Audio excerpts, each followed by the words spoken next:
ভিডিওতে আমি আপনাদেরকে দেখাবো কিভাবে আপনারা আপনাদের ফোন থেকে কোনো নির্দিষ্ট জিমেইল অ্যাকাউন্ট রিমুভ করবেন।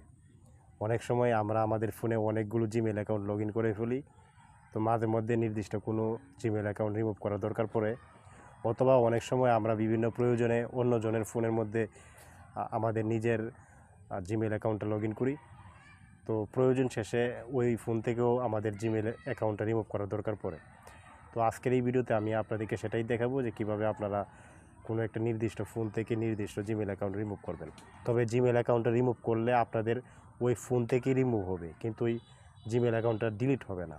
জিমেইল অ্যাকাউন্ট রিমুভ করার জন্য প্রথমে আপনারা গুগলের যে জিমেইল অ্যাপটা আছে ওইটাতে প্রবেশ করবেন।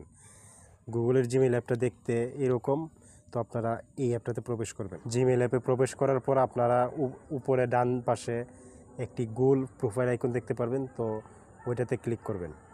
ক্লিক করার পর আপনারা আপনাদের ফোনের সকল জিমেইল অ্যাকাউন্টগুলো এখানে দেখতে পারবেন। তো এখান থেকে কোনো একটা জিমেইল অ্যাকাউন্ট রিমুভ করার জন্য আপনারা একবারে নিচে manage accounts on this device এই অপশনটাতে ক্লিক করবেন। এই অপশনটাতে ক্লিক করার পর আপনাদের সামনে এরকম শো হবে। তো এখানে আপনারা গুগল নামে যে অপশনটা পাবেন ওইটাতে যাবেন।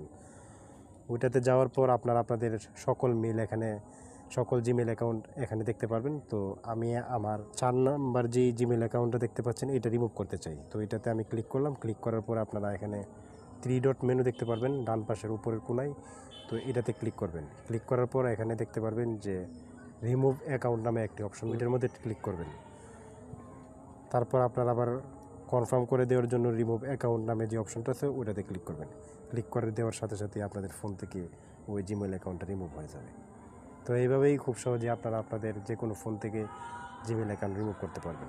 ভিডিওটি ভালো লাগলে আমাদের এই ভিডিওতে একটি লাইক দিয়ে দিবেন, আর কোনো কিছু বুঝতে সমস্যা হলে কমেন্ট করে জানাতে ভুলবেন না, আর অবশ্যই আমাদের চ্যানেলটি সাবস্ক্রাইব করবেন।